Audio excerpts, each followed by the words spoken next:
Support reactions pa rin yung kukomputin natin mga boss ng cantilever beam, yung support reactions niya, tsaka yung moment niya, no?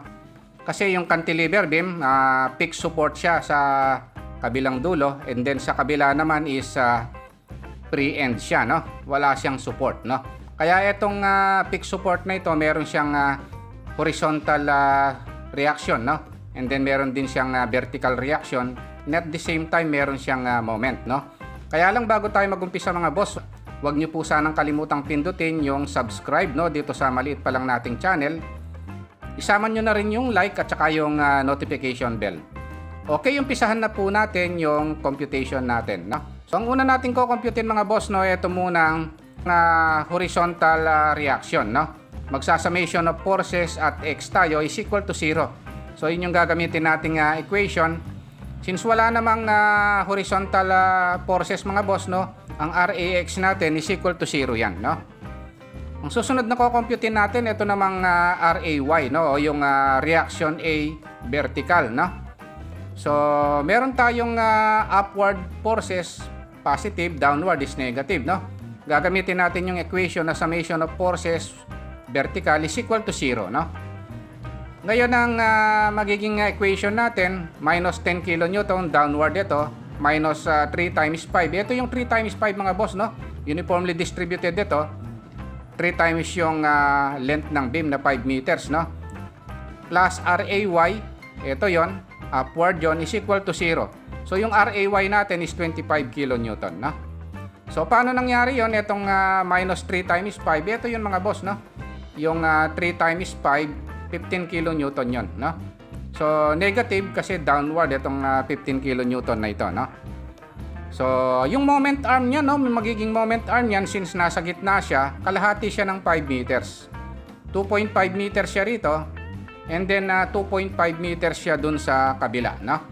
Kaya kung magmo-moment tayo dito mamaya at A, no? So yung magiging moment arm niya is 2.5 meters, no?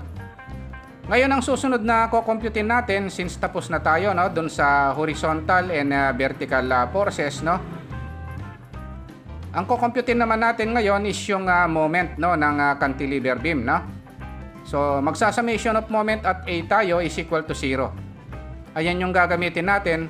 Yung clockwise is positive and then yung counterclockwise moment is negative, no. So yung pag-compute ng moment mga boss, no, parang review lang ito. Yung moment arm, no, tapos yung perpendicular forces, no. Ayan yung pag-compute ng moment, no. Kaya napakadaling compute ng moment dito sa cantilever beam kasi isa lang yung support, no. Hindi kagaya ng ibang biga, merong dalawang support, tatlong support, no. Kaya simpleng computein itong cantilever beam, no. Yung reaction niya tsaka yung moment. So ngayon yung moment, ito nga yung sinabi ko kanina, moment at A, no, perpendicular force times yung moment arm, no. Yun yung dapat nating tandaan. So yung magiging moment natin minus moment A, no, plus 10, no. Ito yon, times 5 moment arm, no, plus 15 times moment arm niya 2.5 is equal to 0. Yung moment A natin is equal to 87.5 kN/meter, no. Ito yung naging moment natin dito, no, nako-kontra dun sa mga load na yon, no. So ganun lang kadali mga boss, no, yung pag-compute ng moment ng support reactions, reaction at horizontal, reaction vertical, no.